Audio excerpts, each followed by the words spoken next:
Quite okay. Now let's move to the MCQ number 6. Which row of the following table gives the correct information with regard to NSF molecule? Right. So NSF molecule. So they have given oxidation state of sulfur, charge on sulfur, hybridization of sulfur, NSF bond angle, and the nature of SF bond. Students, before we go for the answers, shall we draw the correct Lewis structure for NSF? In the Lewis structure of NSF, can you tell me what is the central atom? What is the central atom here? In NSF molecule, who is the central atom here? As you think? Sulfur is the central atom, right? Because here in the question they're asking bond angle of NSF. So therefore, we have to consider sulfur is the central atom here. And we know that even sulfur is the electropositive atom. And then we can consider sulfur has the central atom. Sulfur is surrounded by nitrogen atom and the fluorine atom.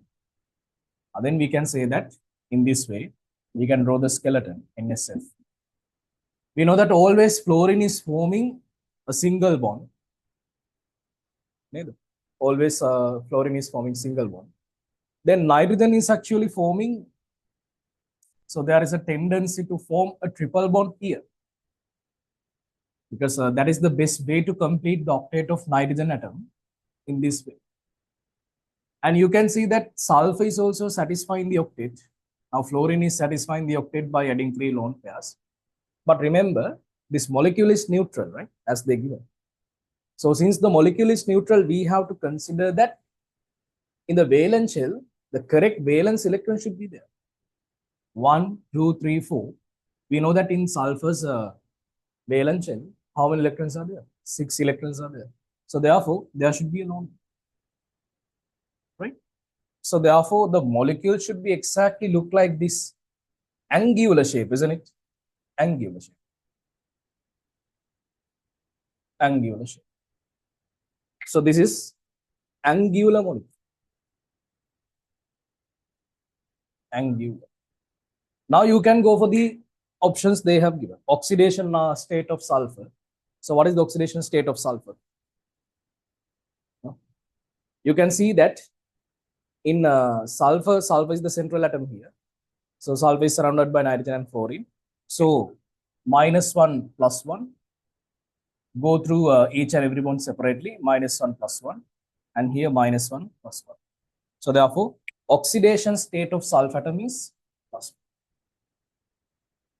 Oxidation number of sulfur atom is +1. Then they're asking charge on sulfur. So charge on sulfur is 0. Right? As you can see here, the charge is 0. Next one, hybridization of sulfur atom. So when you're obtaining the hybridization, you know that we have to count the VSEPR electron pairs. So VSEPR electron pairs means Vesper pairs. That's how we tell. And Vesper pairs means sigma plus lone pairs. Okay. So how many sigma plus lone pairs are there? 1, 2, 3. There are 2 pi bonds. Here 1 sigma bond and 2 sigma bonds around the sulfur atom, 1 lone pair. So there are 3 Vesper pairs. Then what is the hybridization of sulfur? We have to consider hybridization of sulfur is sp2. So therefore, here hybridization is, got it? sp2 is the hybridization. Okay. Now, then the next thing is actually they're asking bond angle. What do you think? What do you think about the bond angle? Bond angle is about when it is an angular shape with a lone pair, we can say that the bond angle is below 120.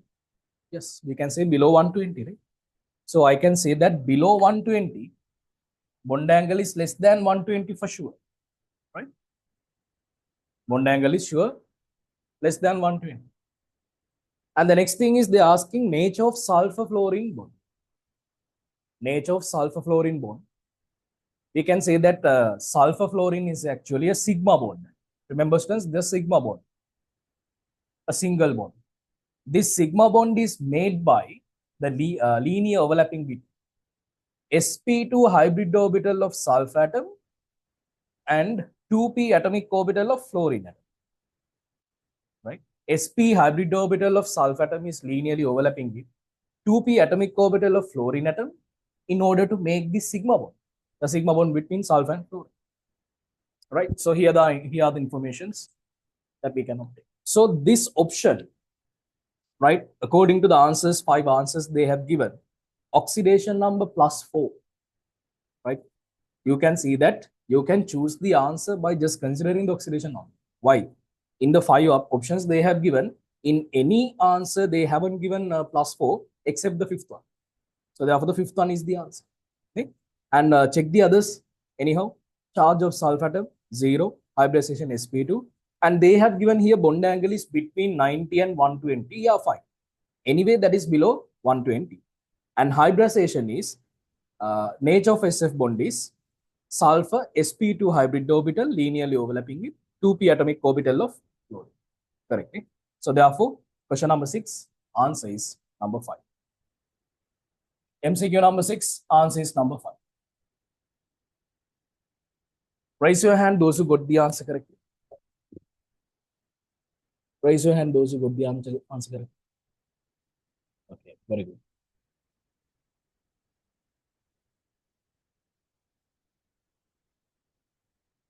Right. If you have any doubts, put your doubts in the chat box. Huh?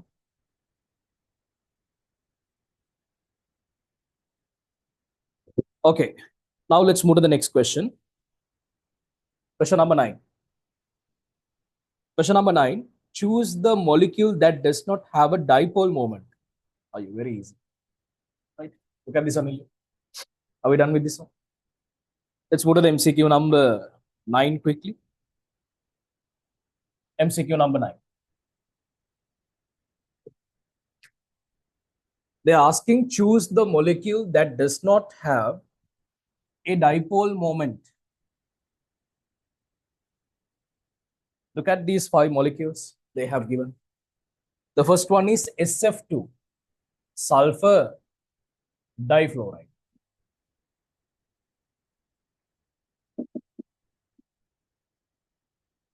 This is the Lewis structure. Then they have given PCl4F. Let me consider that these 3 chlorine atoms are in the same plane and perpendicular plane is containing fluorine and chlorine. Then SF4. SF4 is actually kind of seesaw shape. And PCl3. PCl3 like NCl3. Trigonal pyramid. Then the next one is SF6. Sulfur hexafluoride. Okay. Now, students, look at this one. Let's go one by one. In this question, they're asking, choose the molecule that does not have a dipole moment. Actually, by looking at the molecules, you should be able to understand that answer is SF6. Here also answer is option number 5. But why these molecules are having a dipole moment? Look at this one. Sulfur fluorine bond. So there is a dipole moment because fluorine is pulling electrons. That is the most electronegative atom. And here also sulfur fluorine bond is polarized. So fluorine is pulling electrons. So there will be a small dipole moment from these lone pairs as well. But since the fluorine is pulling electrons unconditionally, we have to consider that the resultant dipole moment, mu r, towards the downward direction, which is not equal to 0. Got it? Mu r. And now this is very interesting. When we consider this plane, now we know that these 3 bonds are in the same plane. These PCl bonds are in the same plane. And phosphorus fluorine bond and phosphorus chlorine bond, these 2 bonds are in a plane where perpendicular to this plane. Neither. So therefore, in this plane, dipole moment becomes 0. Nothing to worry about that. But remember, when you consider these axial atoms, right? The straight line, we can consider that chlorine and fluorine, 2 different atoms, right?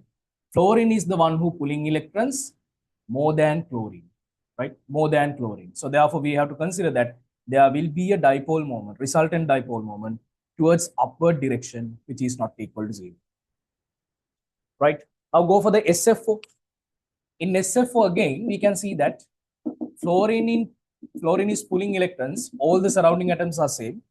But students, this is not symmetrical molecule, neither. This is not a symmetrical molecule.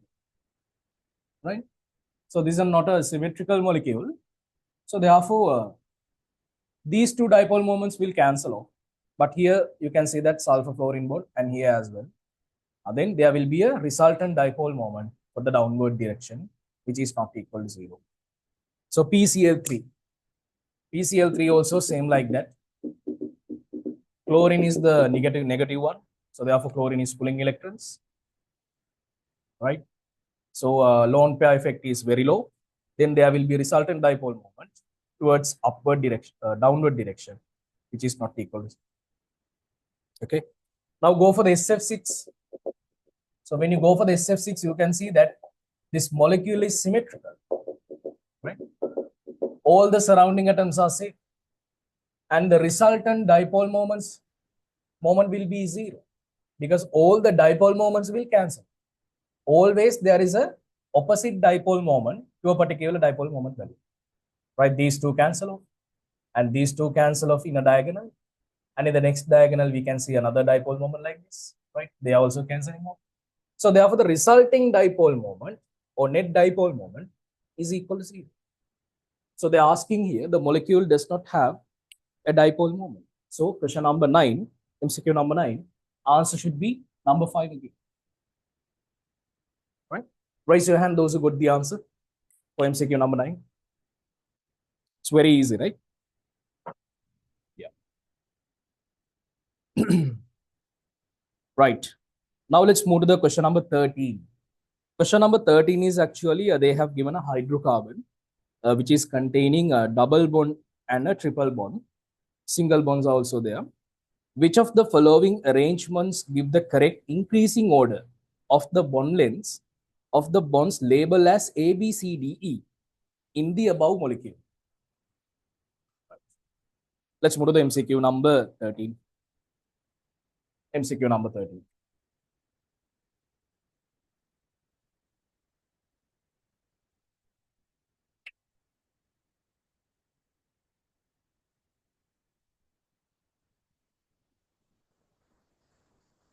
Now look at the molecule that they have given.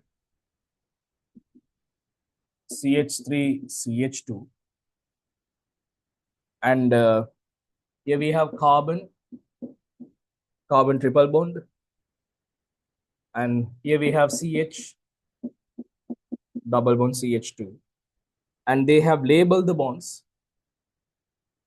as A, B, C, D, E. Simple A is this bond. And this is simple B bond. C, D, E in this way. Students, you know that. Now look at this one, right? The simple theory is actually when we consider single bond length, double bond length, and triple bond length, single bond length is the greatest. You know it. We have discussed that one many times. Right? Bond length is increasing for this direction. But when we consider the bond strength, the highest bond strength belongs to triple bond. But here they are asking about bond length. So therefore, for sure, you can say that lowest bond length is in between which carbon atom? Which two carbon atoms? The triple bond carbon atoms. That means the C bond is the lowest bond length. Okay? C is the lowest one. Then we have a double bond. So then that is the next lowest. Now you have to consider that A, B, C, A, B, D, those three bonds are single bonds. But remember, students, you have to consider here hybridization of the carbon atoms, those who involve in this formation of single bonds. Now, when you go for this A bond, define the bond. How we can define a bond? Using the orbital overlapping hybridization, we can explain how that bond is made. Simple A bond is made by sp3 hybridized carbon atom its hybrid orbital is linear overlapping with another sp3 hybrid orbital of carbon. So therefore, this is completely sp3 overlapping. Now go for the B single bond. This is made by sp3 overlapping, and here we can see sp3 and sp. Then go for the D bond. This is made by sp overlapping and sp2 overlapping. And I told you that under the theories we learned that the length of the hybrid orbitals, can you remember? Under the electronegativity also we discussed that one. So the length of hybrid orbital is affecting to the electronegativity as well. So if I draw the sp3 hybrid orbital, sp3 hybrid orbital is look like this. sp2 hybrid orbital is a little bit shorter, and sp hybrid orbital is the shortest. Can you understand? So therefore, hybrid orbital length is also increasing in this way. This is sp3 hybrid orbital. This is sp2, and this is sp. We know that when the p character increases, the length of that hybrid orbital is increasing. In sp hybrid orbital, we know that the 50-50, s character 50, p character 50. So therefore, the length of hybrid orbitals increasing with the increment of the p character. Can you understand? Then tell me, students, which bond length, which one is having highest bond length when you compare these three single bonds? Now we have A, B, D, right? Tell me highest one. Now you can tell me what is the highest bond length. Yeah, exactly. That is simple A, right? So the highest one should be simple A, no doubt about it. Then let's go for the simple B. Why? Here we can see sp3 hybrid orbital and sp. In the D1, you can see sp hybrid orbital and sp2. So here p character is greater. Then the next one should be B, and third highest one is CEDBA. So this variation is given in the answer number CEDBA.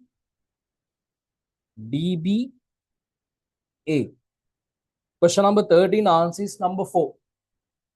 Right? MCQ number 13, answer is number 4, right? 13, yes.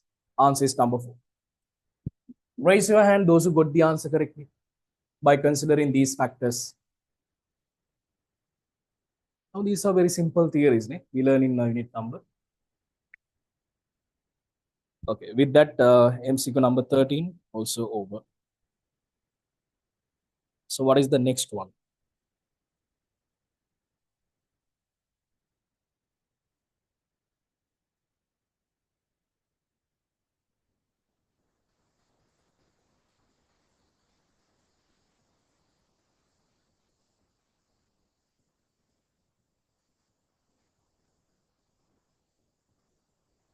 If you have any doubts, put your doubts in the chat box.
Right.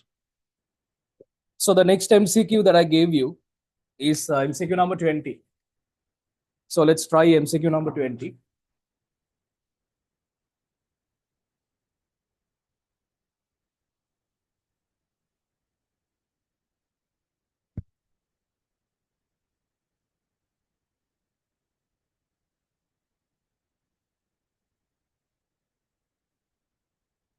The molecular shape and the electron pair geometry of XeOF4.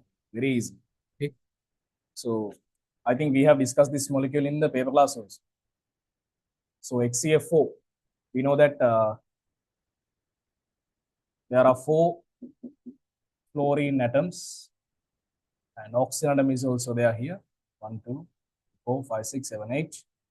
So lone pair is there. And xenon. In the xenon atom, we know that the valence shell is containing 8 electrons. Okay. So what is the EPG? Electron pair geometry. So we can see that there are 6 octahedral.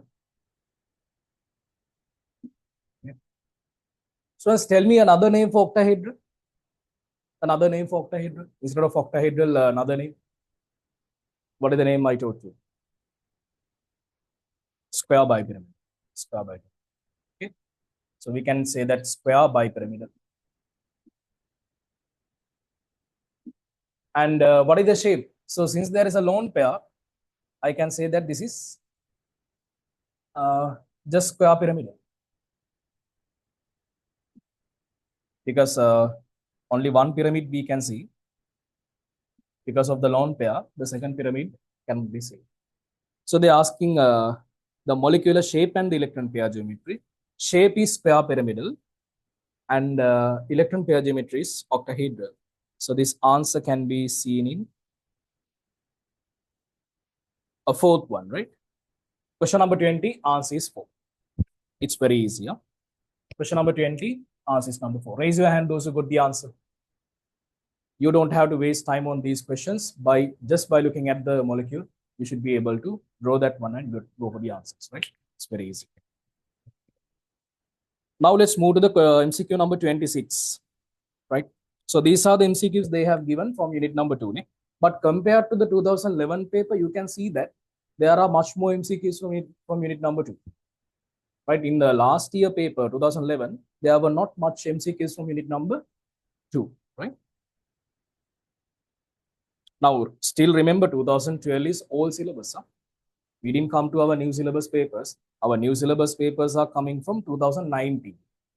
So we are still in 2012. So way to go. So we have to discuss more, right? But remember, each and every question that we are discussing is an experience, and there is a connection, okay? You have to understand it. The correct decreasing order of NO bond distances in NH2OH, NO, NO2 minus and NO3 minus, right? MCQ number 26. Look at this. In MCQ number 26, they have asked us to compare the NO bond length. They have given few molecules. So let's quickly go for that one. What are the molecules they have given? So as they have given NH2OH.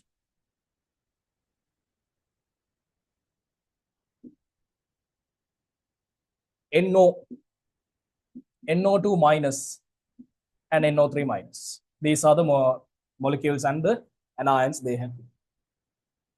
Now they are asking to compare NO bond distances, decreasing order of the NO bond distances. Let me draw the Lewis structure quick. NH2OH. So I can say that NH2OH should be like this. Okay. Nitrogen oxygen a single bond. NO, nitric oxide. So we know that this is odd electron compound. Nitrogen oxygen double bond. There is a unpaired electron on the nitrogen atom. NO2 minus. NO2 minus is also look like this. Oxygen is containing a negative charge, and in this there is a nitrogen oxygen double bond and a single bond. Both are there. NO3 minus. NO3 minus is look like this. There are 3 oxygen atoms around the nitrogen atom. Minus, minus. Here, plus. Okay. I think can't you go for the answer directly here? So as you can see that here, this is a permanent single bond. And this is a permanent double bond. Single bond and a double bond. Just now we discussed single bond lengths are greater compared to the double bond lengths and triple bond. Now go for the NO2 minus and NO3 minus. In that case, we know that we can go for the concept like bond order. But when we are doing an MCQ like this, so we don't have to go that much far. You just consider in this way. Now here we have a double bond and a single bond. Double bond and a single bond. So therefore, when you take the summation of these three, there are three bonds and divided this one into two nitrogen oxygen bonds. It's kind of 1.5 again either. Now here we can see that four bonds are there, 1, 2, 3, 4. Between nitrogen oxygen, there are four bonds are there. And we can say that when you divide that one by number of nitrogen oxygen bonds, so 4 over 3 means 1.33. So that is the bond order, right? So here also bond order is 1.5. Neither. Bond order is 1.5. You can directly take that one. So I told you that bond order is inversely proportional to the bond length, right? Then tell me, students, among these two, which one has the highest bond order? Right? If the bond order is greater, bond length is lesser. Then bond length is actually lesser in this one. So NO2, right? Here we have a double bond. Double bond has the least bond length, nitrogen oxygen bond. Then this is kind of 1.5 again. Neither. So therefore, next one is NO2 minus. And this is 1.33 again.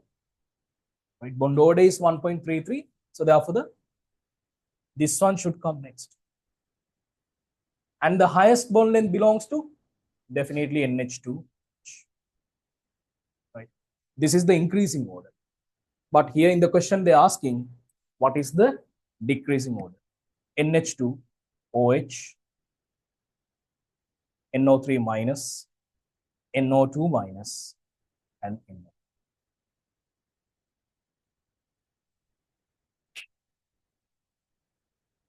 So this option is given in the fourth one. Question number 26, answer is number 4, right? Let's see what is the answer they have given. Yes, question number 26, answer is number. This is the way that we can go for the answer. Raise your hand those who got the answer correctly. Raise your hand those who got the answer correct. Okay, very good.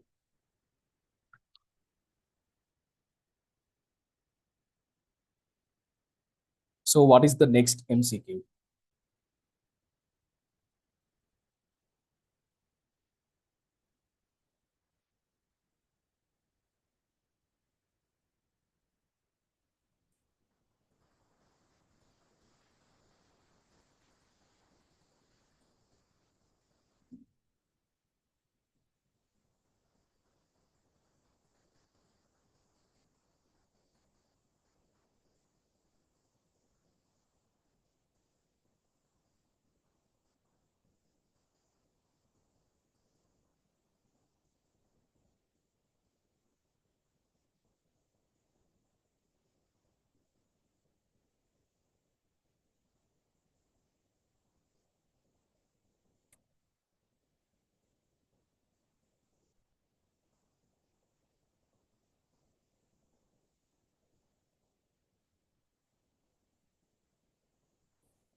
If you have any doubts, put your doubts in the chat box.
Right.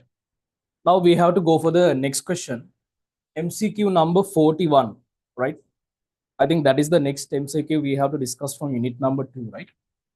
MCQ number 41.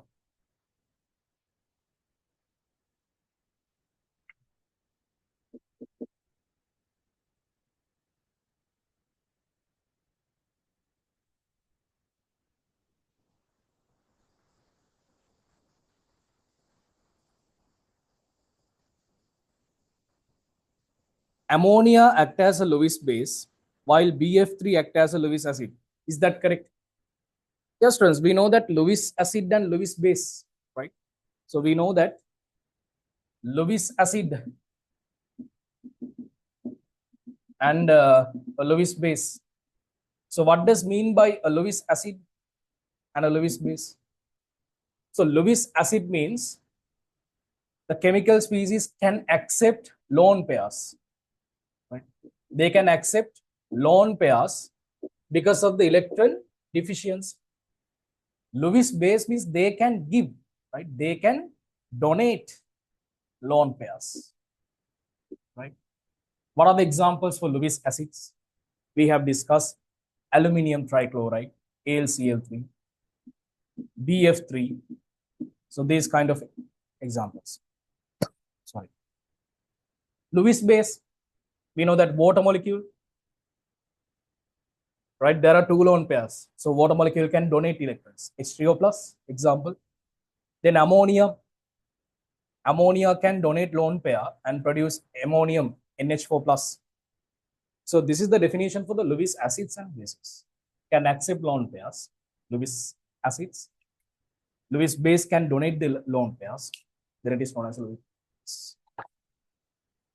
Yeah, the first statement is correct. Ammonia act as a Lewis base while BF3 act as a Lewis acid. It's correct. But look at the second statement.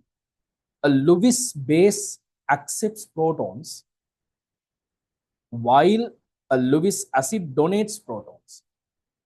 Remember, friends, this is not the definition from the Lewis theory, right? So there are so many definitions for the acids and bases. The one who can give H plus to the medium and one who can provide OH minus to the medium. So that is acid and base.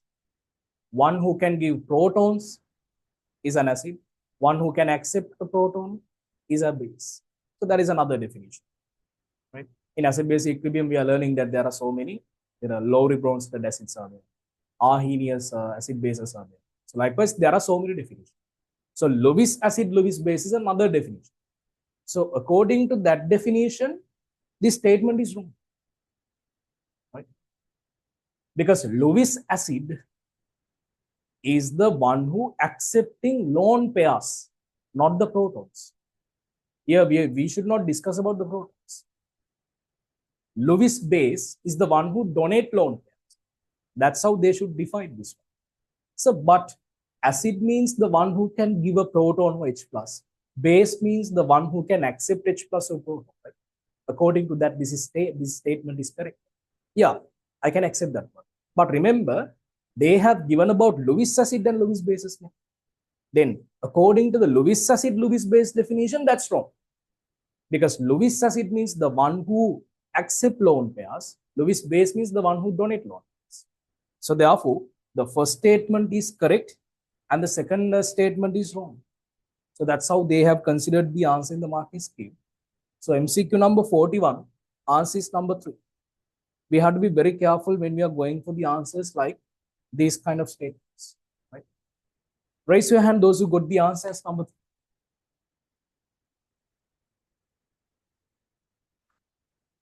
No one. Oh, yes. Good. Raise your hand those who got the answer as number 2.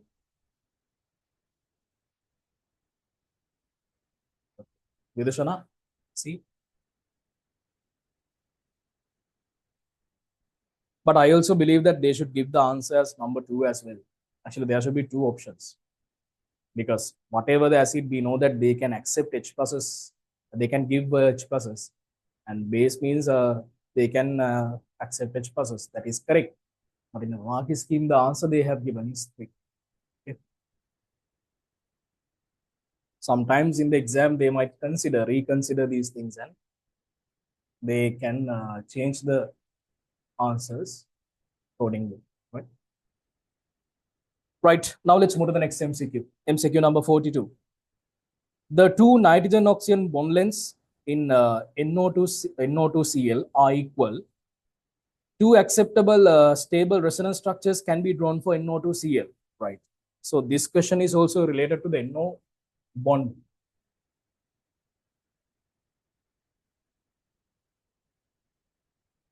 Let's move to the MCQ number 42.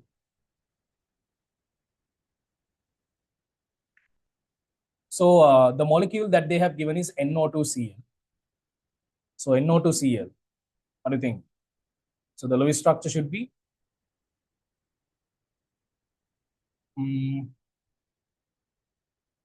how about if I draw like this?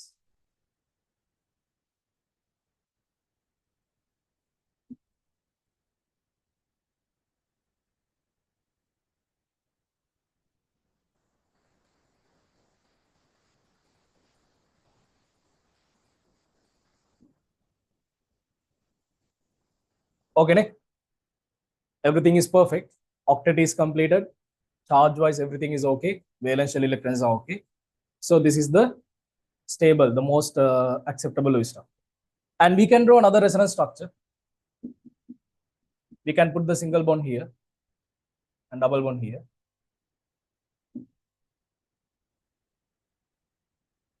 In this way.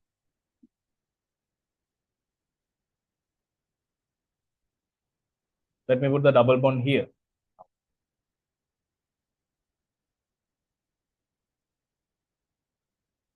Okay. Hydrogen is positively charged.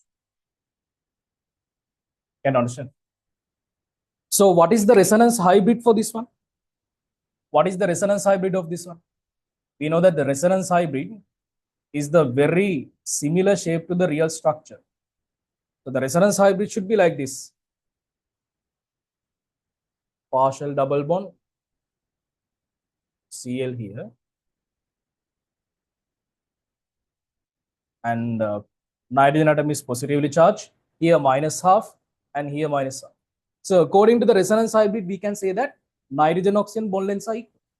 So therefore, the first statement, the two nitrogen oxygen bond lengths in NO2Cl are equal. Yeah, it's correct. This one, right?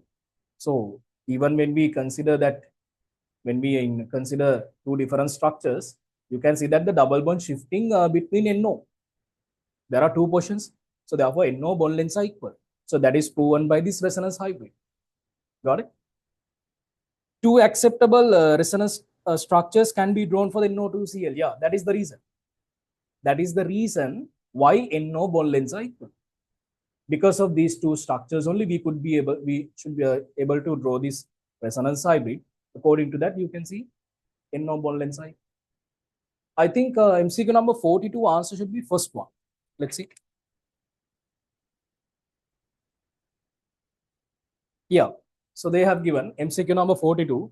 Answer should be first one. Raise your hand those who got the answer for question number MCQ number 42 as now answer number 1. Good, very good.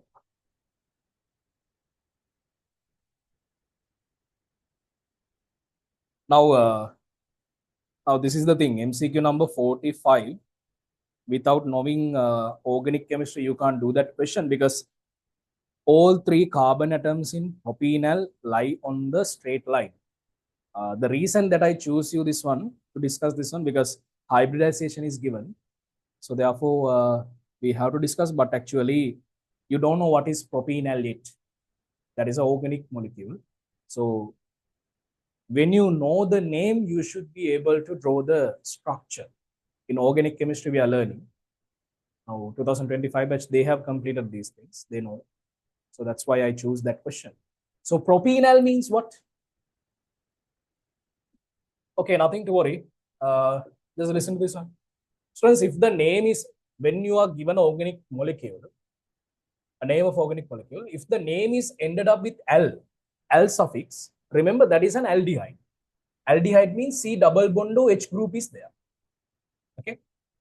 And if there are en, right? If there are en, there should be a double bond somewhere. Let's see. And prop means in that organic molecule there are 3 carbon atoms. Remember, meth means 1 carbon atom, eth means 2 carbon atom, prop means 3 carbon atom, but means 4, pent means 5, hex 6, hep 7. So likewise we can go. So prop means there are 3 carbon atoms. Now look at this one. Propanal. And the next thing is, I told you that there is a double bond, and we know that we can't put the double bond between carbon and hydrogen for sure. And we can't put the double bond between these 2 carbon atoms as well, because if you put a double bond, octet will exceed. So therefore, the only option, the only place that we have remaining to put that double bond is this place. And then CH2. So therefore, simply we can write down this one as CH2 double bond CH. So don't worry, we are going to discuss these things under the organic chemistry. So 2025 students, they know that one, how to draw the structure, right? So this is propanal, right? Now let's move to the question. MCQ number 45.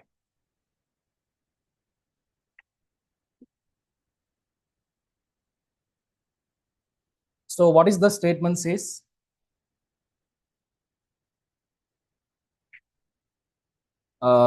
They have given like all 3 carbon atoms in propanal lie on the straight line. Students, look at this one.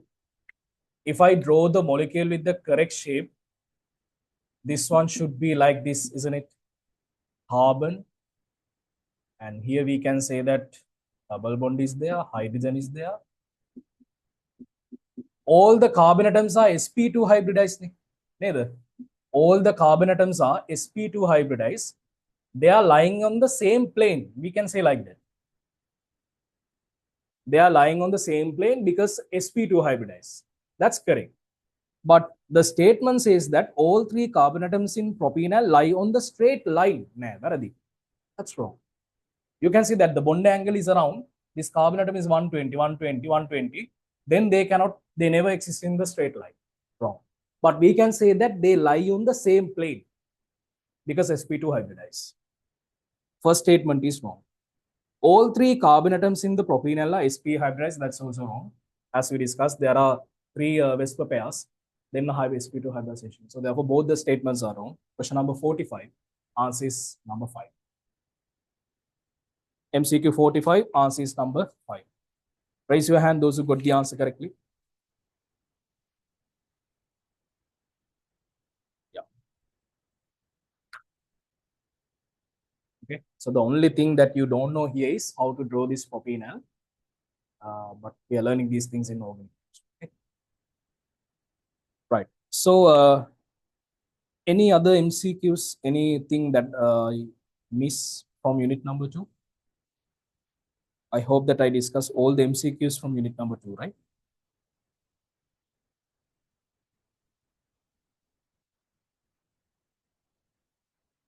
Yeah.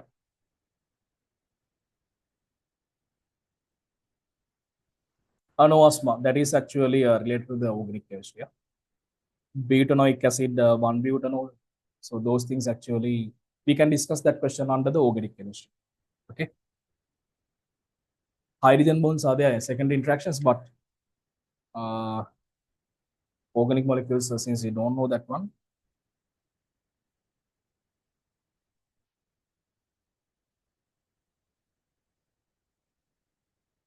Twelfth one.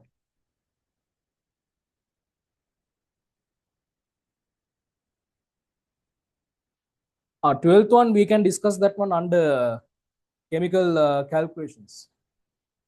Because under the chemical calculations only we discuss nomenclature, right? So I'll discuss that one under there, okay? But I didn't mark that one, right? Under the chemical calculation even. Remind me to discuss that question, okay? MCQ number 12. Supulma.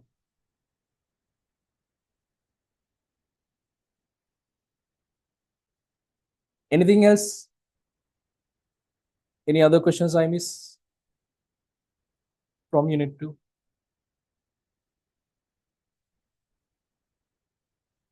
Asma, MCQ number 43, answer should be third one, right? The boiling point of butanoic acid is higher than the boiling point of 1-butanol. If you know that theory, carboxylic acids are having a greater strength of hydrogen bonds. So therefore, boiling point is greater. And second statement say that no hydrogen bonds are present in 1-butanol.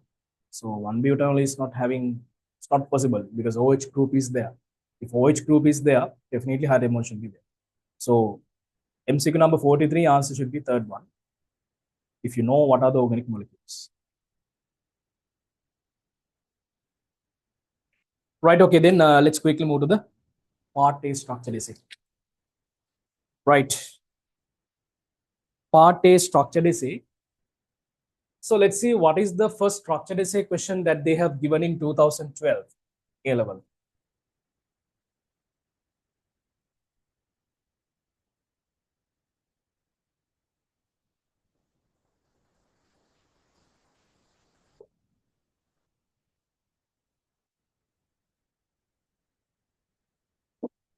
Structure essay question number 1. Right. So they have given answer the questions given below. Simple A part. Let's move to the simple A part. Answer the question given below in the space provided. Of the three isolated ions, Fe3 plus, Cr3 plus, and CO2 plus, which one 3 unpaired electrons? I think they're asking which one have 3 unpaired electrons, right? Ferric cation, Cr3 plus cation, and cobalt 2 plus. Cobalt 2 plus, huh? Fe2 plus, Cr3 plus, cobalt 2 plus. Okay. So therefore, which one is having 3 unpaired electrons? Quickly write down the valence configuration. No need to write down the complete configuration. Now you know that. So iron means we can say that 3d6 OS2, right? So after removal of 2 electrons, that is 3d6. Cr3 plus, can you remember 3d5 OS1, right? After removal of 3 electrons, here this one should be 3d3. Then cobalt 2 plus 27. 27 means 3d7, 4s2. So then after removal of 2 electrons, 3d7. Now we know that in this configuration, 3d6, how many unpaired electrons are there?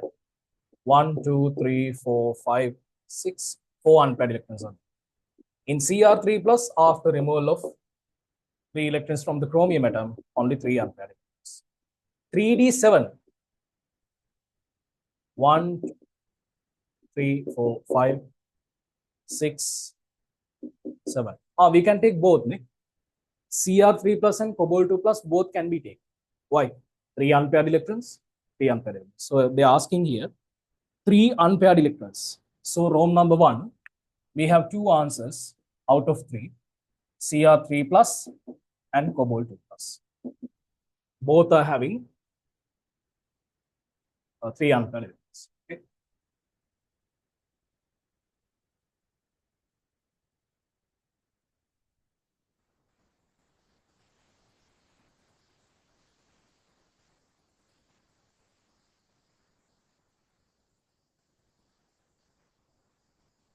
But they have given which one, we can take both, right? So Cr3 plus, so CO2 plus, both, right? If you write down Cr3 plus, that's also correct. Cobalt 2 plus also. Rome number 2. Of the 3D block elements, titanium, vanadium, chromium, which one has a maximum 5 electrons that can participate in bonding? Titanium, vanadium, chromium, which one can participate 5 electrons in bonding? Titanium, vanadium, and chromium. Titanium, 22, right? Vanadium, 23. Chromium, 24. Titanium, we know that the configuration is 3d2. and this is 3d3. Okay, and chromium 3d5 OS 1.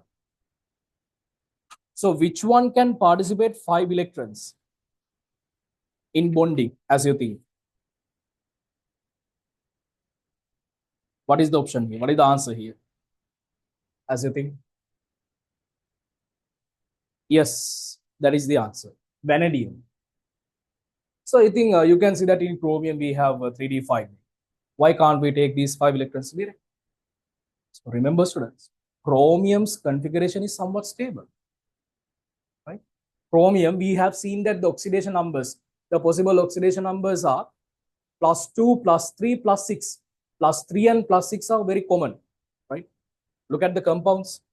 Cr3 plus is contained. In redox, we have learned. Then CrO4 2 minus, chromate. Dichromate, Cr2O7 2 minus. So here +6 and +6. So these are very common. When you take titanium, titanium 4 plus is there. Titanium 2 plus is also there. That way. Vanadium, when you take vanadium, remember vanadium compounds are there. Vanadium pentoxide, V2O5. So this is actually a catalyst that we are using industrial. Got it? So therefore, +5 is possible for vanadium. 3d3 4s2 5 electrons can be directly involved in the formation of this. So therefore, Rome number 2, answer should be vanadium.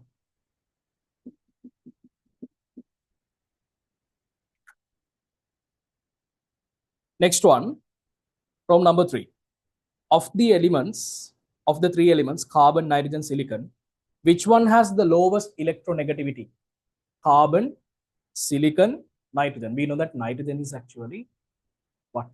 3.0. And carbon is anyhow having lower electronegative value. So carbon, nitrogen, so that means carbon is the 2.5. Silicon, down the group, the electronegativity value is decreasing. So therefore, silicon is the correct answer. Okay. So likewise, you can go for a small comparison and go for the answers. But here, let's discuss that electronegativity values, Pauling scale values, right? In a question, how you can get the answers quickly. So here we have hydrogen, lithium, beryllium, boron, carbon, nitrogen, oxygen, fluorine, sodium, magnesium, aluminium, silicon, phosphorus, sulfur, chlorine. Students, at least you have to remember these values. Okay. We know that fluorine is the most electronegative element, therefore 4.0, oxygen 3.5. So in the second period, electronegativity values are decreased by 0.5 by 0.5 from right to left. Then chlorine's value is lesser than fluorine's value by 1. That means 3.0. Sulfur is 2.5. Right? Hydrogen, phosphorus, both are same. I told you that. Remember, that is 2.1. And then from here to all the values are decreased by 0.3 by 1.8, 1.5, 1.2, 0.9. So as you can see here, the elements that they have given is what? Carbon, nitrogen, silicon. So silicon has the lowest electronegative value. Yeah, of the 3 elements, carbon, nitrogen, silicon, which one has the lowest electronegativity? That is silicon.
Right. Sorry. How can you hear me now? Can you hear me? Right.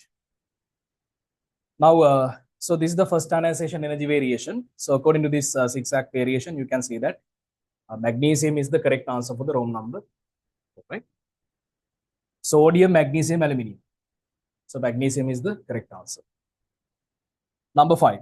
Of the three isoelectronic anions N3 minus, O2 minus, and F minus, which one has the largest ionic radius?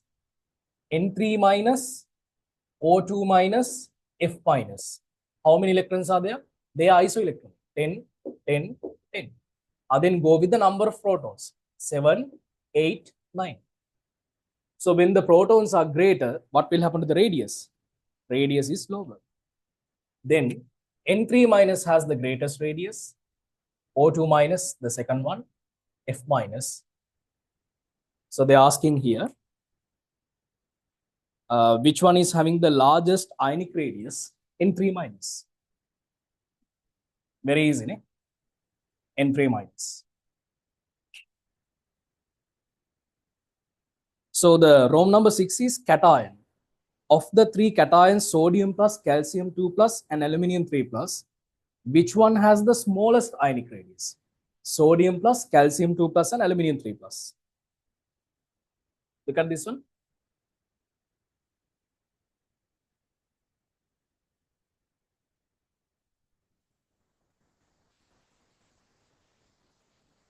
Sodium plus. Then we are given calcium 2 plus and aluminium 3 plus. They're asking smallest ionic radius. Electrons 10 here, and here 18, and here we can say that again 10 electrons are there. Sodium plus and aluminium 3 plus, they are isoelectron. So therefore, you can go over the protons. 11, 13. Okay? So we can say that aluminium 3 plus is the lowest radius. Okay? Then sodium plus, calcium 2 plus having 18 electrons. Calcium 2 plus is having 18 electrons. Okay? So therefore, we can say that calcium 2 plus is the next one. Highest radius, right? So lowest radius belong to aluminium 3 plus, isn't it?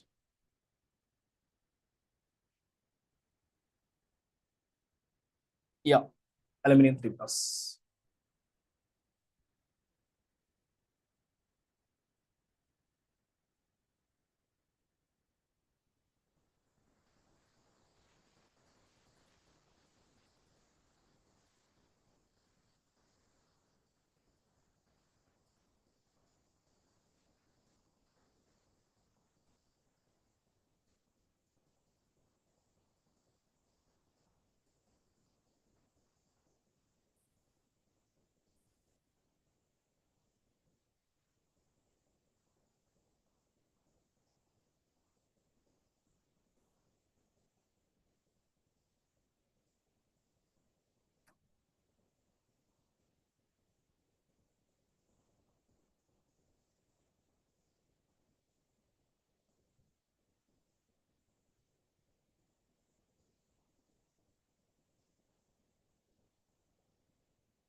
Yeah, so calcium 2 plus is smaller than sodium plus, right?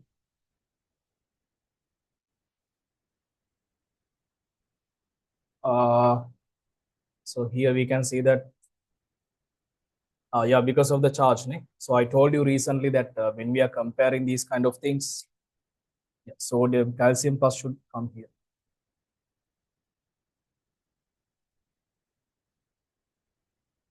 But here the radius also, the number of energy level is not the factor.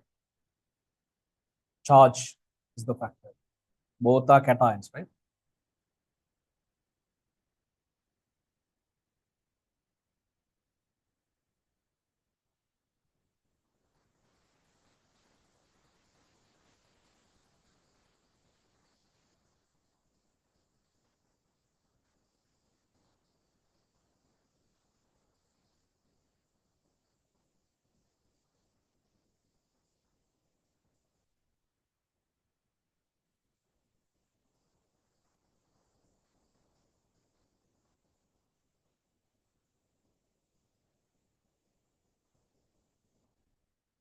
So how they have allocated the marks for this thing? So they have given 5 marks for each.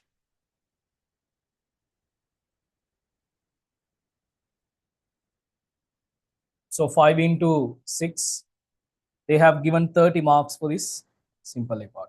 Raise your hand those who got the marks, all the marks correctly, all the answers correct. Good.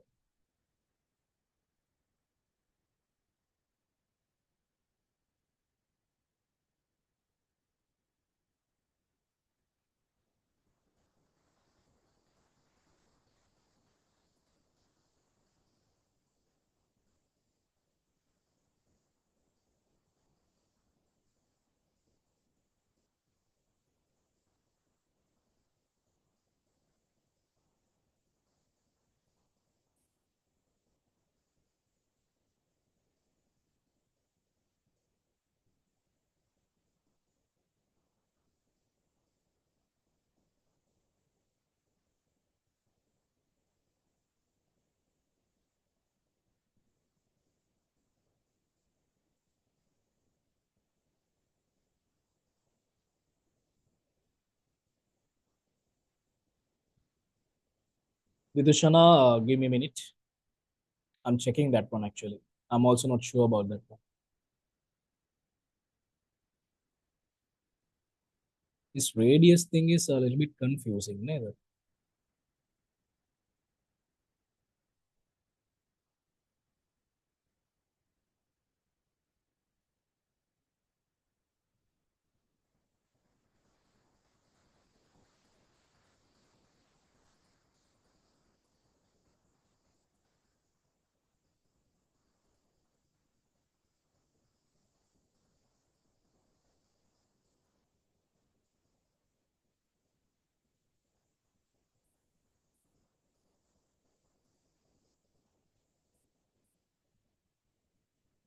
Right.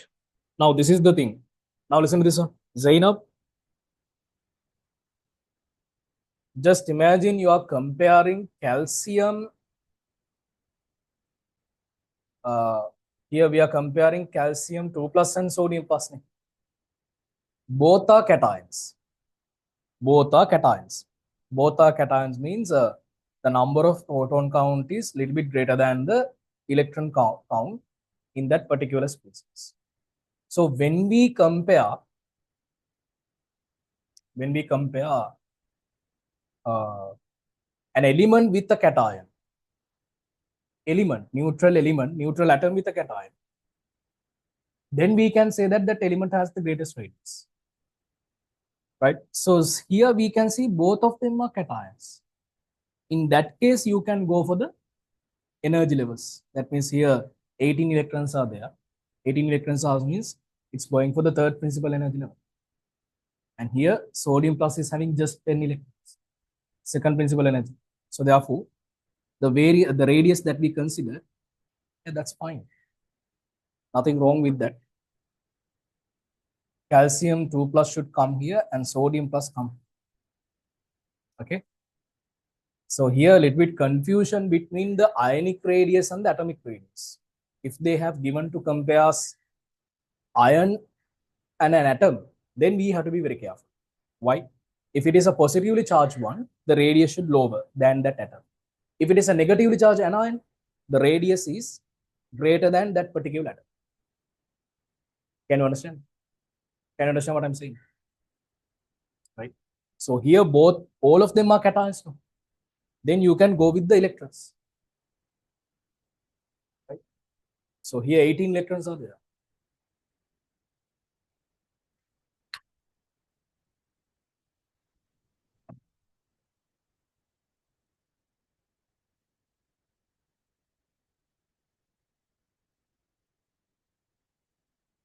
Don't just look at the charge.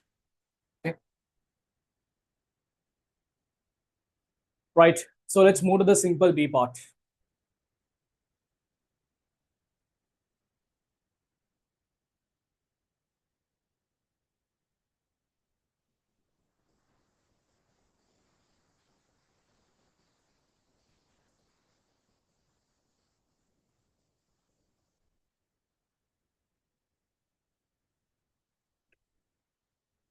simple B part, they have given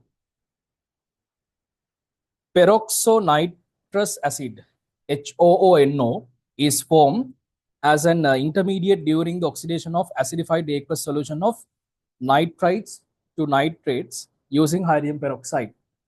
Answer the parts Rome number 1 to Rome number 7, which are based on the peroxynitrite ion, OONO minus. The skeleton is given below. Draw the most acceptable Lewis structure for this one. OONO in this way. And they're asking what is the most acceptable Lewis structure for this one. Yes, so we can draw like this. What do you see? What do you think? Here in this way. Oxygen is the most electronegative atom, so therefore the negative charge belongs to Rome number 1. Draw resonance structures for this ion, giving reasons, comment on their relative stabilities. First of all, let me draw this one. They are asking to draw the resonance structure, so therefore we can start from this one, doesn't matter. In this way. And nitrogen oxygen, they belong to second period, so therefore the total number of bonds in the molecule should be same. Let me put the double bond this time between nitrogen and the left side oxygen.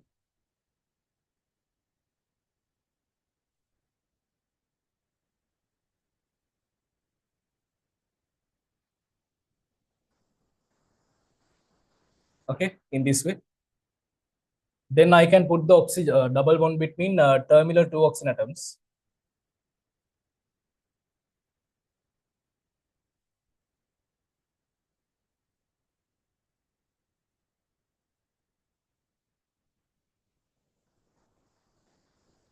What do you think?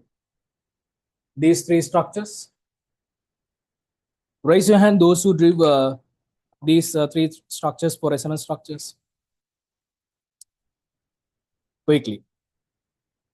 Very good. Tell me stability. The first one is the stable one. Eh? Yeah, that is stable. Students, tell me second one and third one that I've drawn. Are they stable? Are they stable? No, they are unstable, right? Because oxygens are having positive charge. Among oxygen and nitrogen, we know that oxygen is the most electronegative one. So oxygen is having a positive charge means what? It is unstable, right? So here we can say that the reasons that they have given, the stability of this one is actually a negative charge on oxygen atom. And here, what are the reasons for instability? Positive charge on oxygen. Positive charge on oxygen.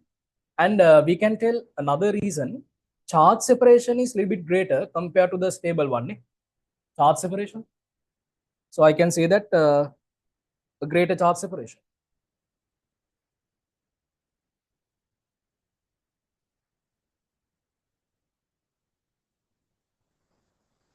So we can give the same two reasons for here as well. Same.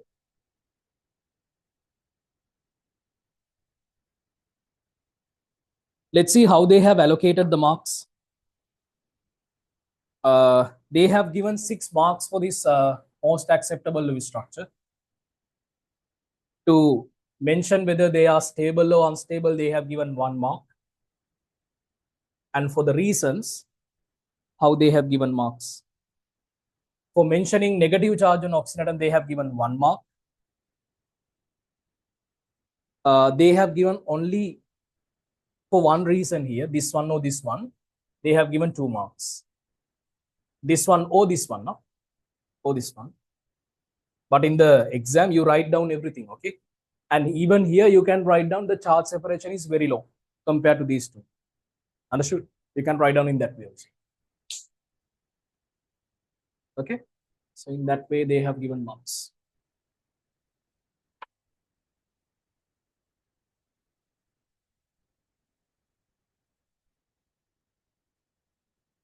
For these two structures, 2 and 2.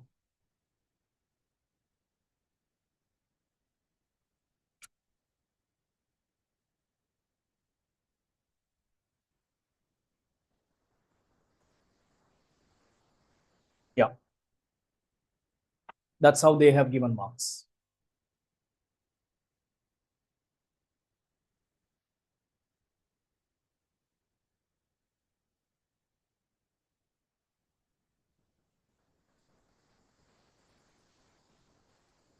Comparing second one and third one.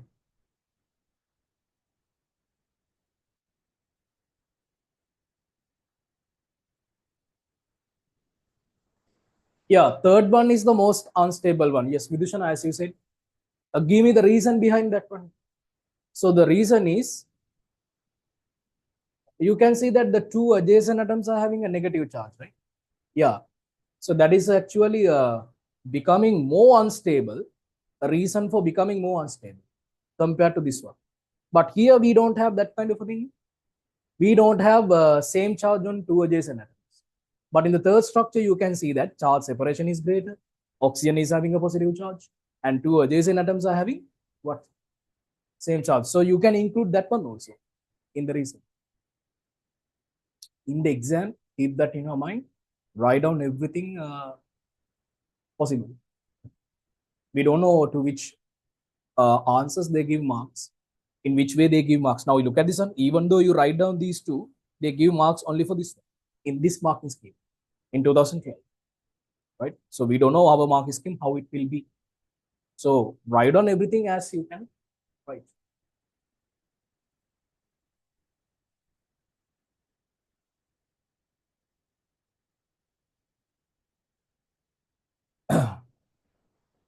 The reason that I'm discussing the marking schemes, friends, now you have to know the way that they have allocated the marks, right? Otherwise, now for the MCQs, we don't need anything. But for the essay type of questions, you have to know that for which points you are getting marks, how to write down the answers. You have to know them. Okay. So follow a proper marking scheme. If you can't buy a past paper book, remember all the resources are available now in internet. And you know that Telegram groups are there, many things are there, many resources are there. So use them wisely to understand these things. Okay. Shall we move to the next part?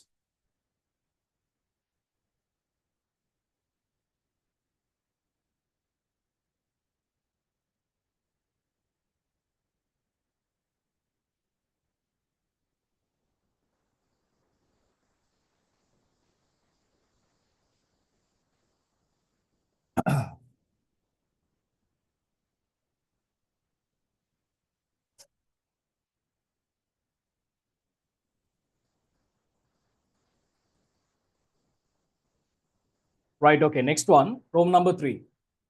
Deduce the shapes around the following atoms using the VSEPR theory. First of all, they have given nitrogen atom. Let's see. We have to deduce the shape using the VSEPR theory. So if they are asking to deduce the shape, you have to mention everything. So we can say that total valence electron pairs.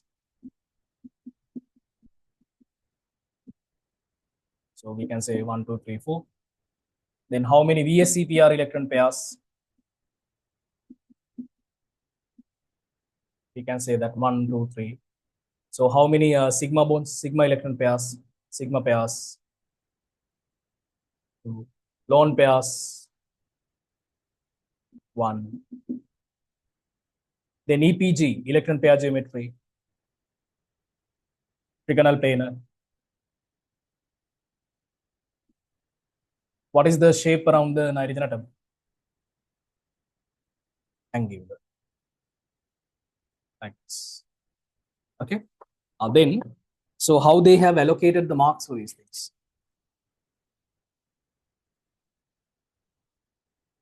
So the valence electron pairs, they have given 1 mark. For the VSEPR pairs, they have given 1 mark.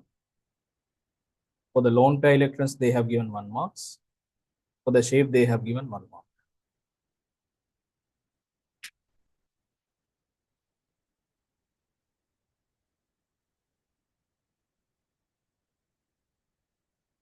This is how they have given marks for deducing the shape around nitrogen.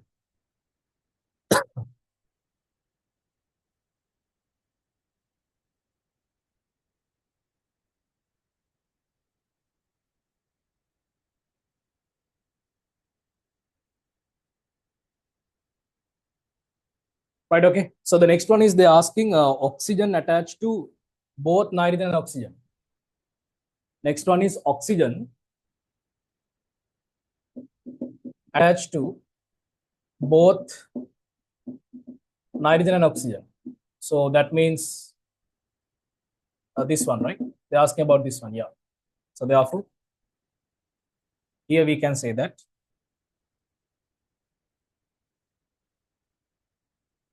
total valence electron pairs around that oxygen atom, 4. How many Vesper pairs? 4. Sigma pairs, 2. Lone pairs, 2. Electron pair geometry is tetrahedral. And the shape is, so since there are 2 pairs, angular. So the same way of marking, marks are given in this way. 1, 2, 3, 4. 4 marks are given. Yes. For the previous one also 4. And for this one also 4. That's how they have given marks in the marks.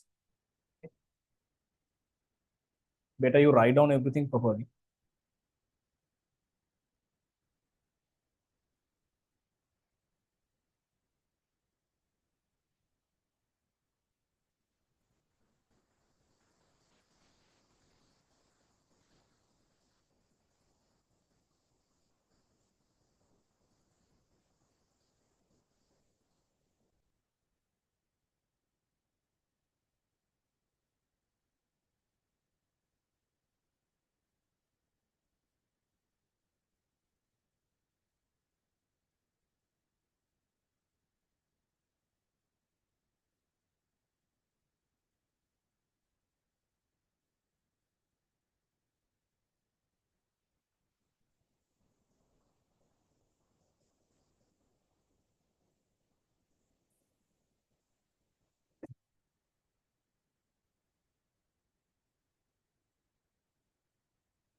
Right, okay.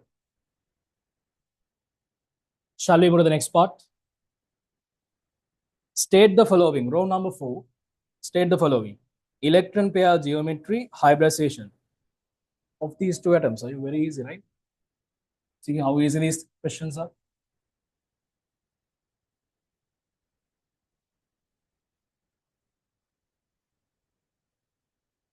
Row number 4.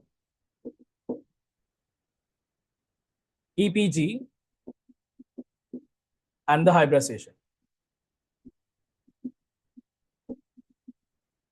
around the nitrogen atom and oxygen attached to both nitrogen and oxygen. So what is the Lewis structure that we drew?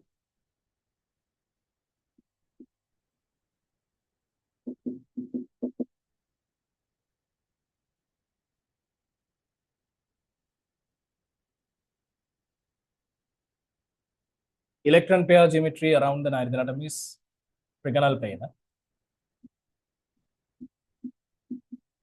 And oxygen attached to, what is the hybridization? sp2. Oxygen attached to both nitrogen and oxygen, tetrahedral, and hybridization is sp3. Okay.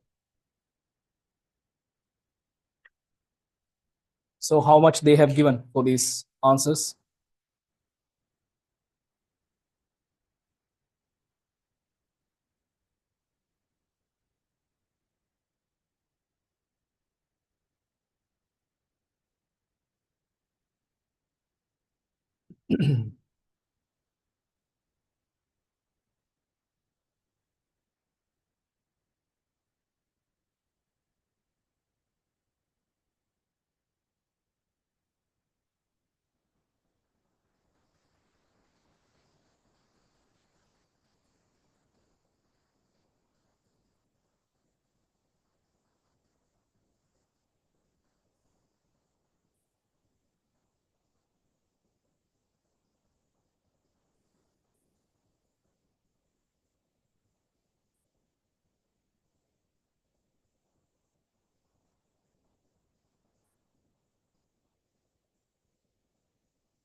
In the mark scheme, they haven't mentioned the marks.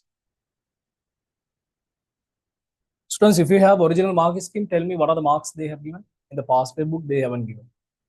If you have original mark scheme with someone, can you tell me what are the marks they have allocated? Do you have? 2 for each, ne? Very good. Thank you, Dushana.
Right, okay.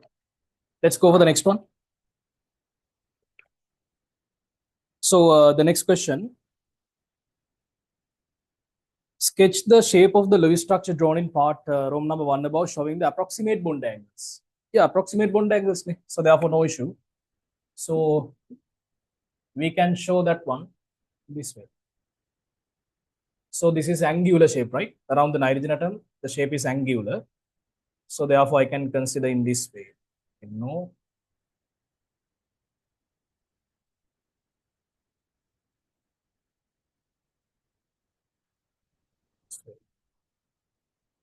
Right.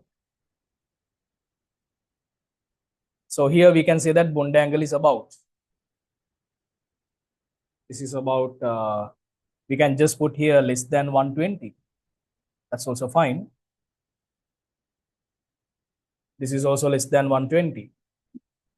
But approximately we can say that this is 119 wage, 118 wage. And here we can say that since there is two lone pairs, 104.5. So it reminds me the more water molecule, right? Okay. So let's see what is the answers they have in the mark scheme. Yeah. So here 109.5. Okay. So in the mark scheme, they have given less than 109.5, less than 120. So no need to mention exact bond angles. Enough to say that less than 120, less than 109. So for the correct sketch, they have given 3 marks. For the correct sketch, they have given 3 marks. If you have drawn in this way. For mentioning the angles, they have given 1 mark for each.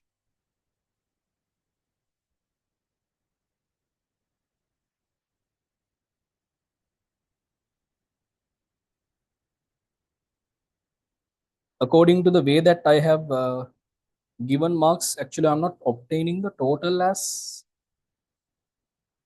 100. That's the issue.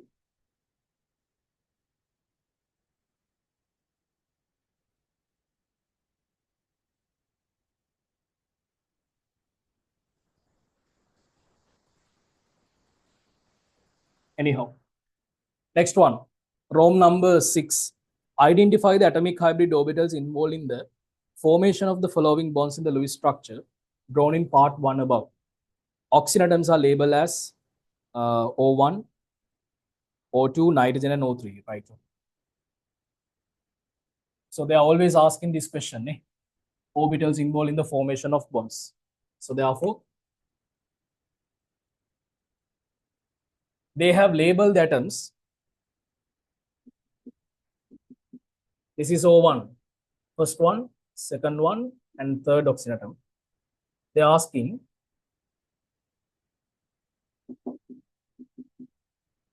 identify the atomic hybrid orbitals involved in the formation of the following bonds. O1 and O2 bond, this one. So we can say that orbitals involved in the formation of these bonds are 2p atomic orbital is linearly overlapping with, so this is sp3 hybrid orbital of oxygen atom. Or else someone can say that this is also sp3 hybridized, doesn't matter, because 4 Vesper pairs are there. Oh, this one. Then second oxygen atom and the nitrogen atom.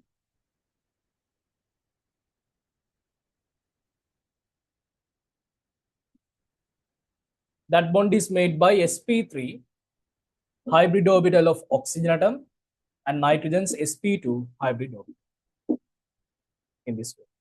Okay. So if you have written these answers, they have given 2 marks for each. This one, 2, 2.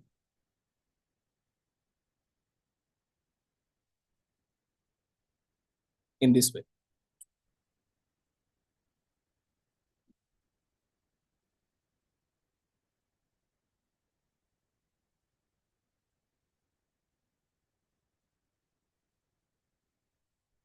Right, okay, done. Next one, let's move to the room number 7. Give an isomer of peroxonitrous acid.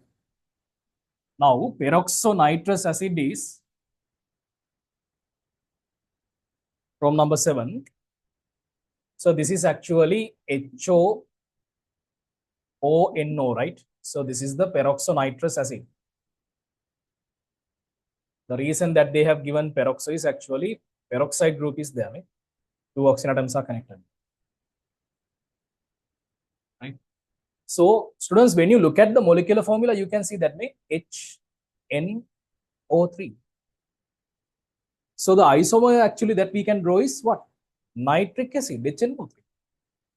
We know that nitric acid is look like this name. So this is the isomer. This is the answer that they expected from you. Nitric acid. Raise your hand those who got the answer as HNO3 for this one. Isomer for the peroxynitrous acid. Very good. So remember, answer for this one is nitric acid.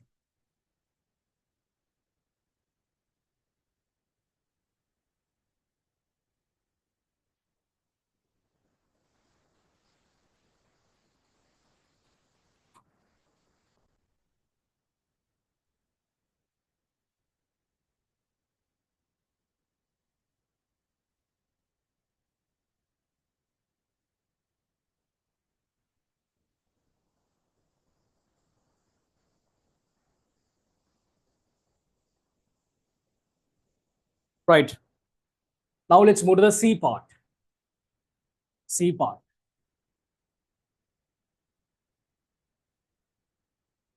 In C part, they have given C room number 1. Select 2 polar species from the list given below. Formaldehyde, H2CO, SF6, carbonyl sulfide, ICl4 minus, silicon tetrachloride. Students, they are asking the polar species. Formaldehyde, C double bond OH.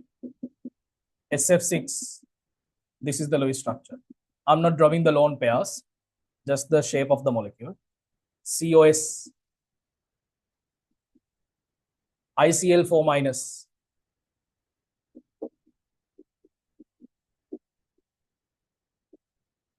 silicon tetrachloride. Now you can tell whether they are polar or non-polar. You can tell whether they are polar or non-polar.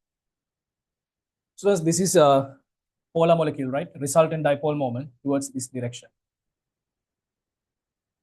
So therefore, polar. Non-polar molecule, mu r is equal to 0.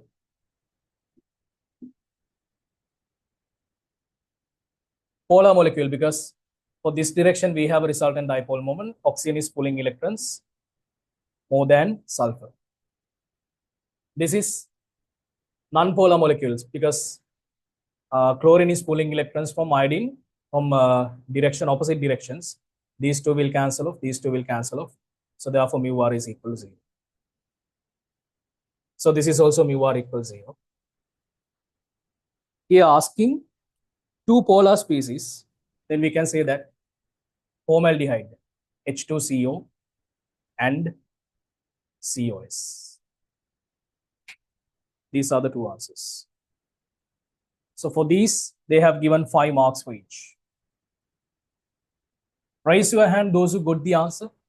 Formaldehyde and carbonyl sulfide. Others are non-polar.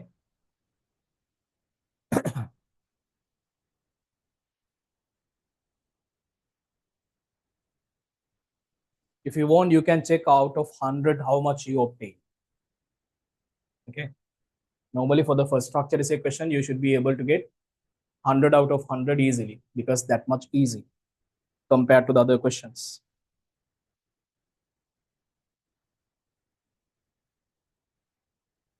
Right. Now let's move to the next part from number 2. State the types of intermolecular forces that exist between the molecules in each of the following pairs. HBr gas and hydrogen sulfide gas. So we can say that both of them are polar molecules. Dipole-dipole interactions. Yes, dipole-dipole interactions are possible. Then London forces also possible. London forces. Chlorine gas and carbon tetrachloride. So both are actually non-polar. Both are non-polar. Then what is the second interaction? London forces.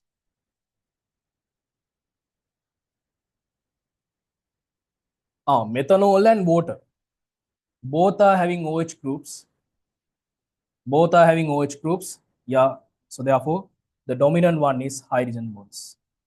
But addition to that, London forces also there. Whatever the covalent molecule, whether it is polar covalent or non-polar covalent, London forces are always existing. Right. So if you have written these 5 answers correctly, they have given 2 marks here. That means for the C part, they have given 20 marks. Yeah, with that, 100 marks are covered. For the B part, they have given 50 marks. For the A part, they have given simple A part, they have given 30 marks. For the B part, they have given 50. For the simple C part, they have given 20. Then correct. Can you tell me your marks out of 100? How much? Did you count that one? 100 out of 100. Very good. Vidhushana? Yes. Very, very good. Keep it up. 98. Very good. Azma? Very good. Keep it up. So where did you lose that 2 marks, Azma?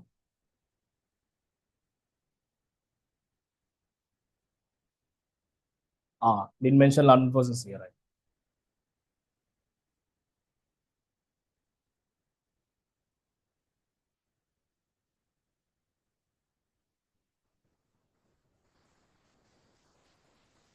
Right, okay. So this is the discussion of Unit number 2 past papers, 2012 level. These are the questions they have given from unit number 2 in 2012. So overall, so fine question, right? Twist structure is not that much difficult. And even the MCQs are also easy. So if you are given these kind of questions, you should be able to manage, right?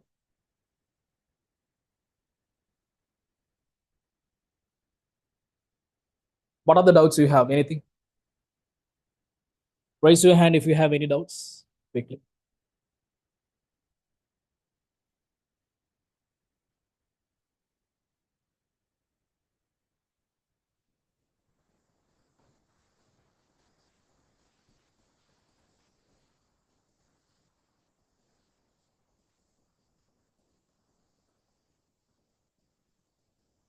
Raise your hand those who understood the things that we discussed in 2012 A level, unit number 2 past papers. Raise your hand those who understood the things.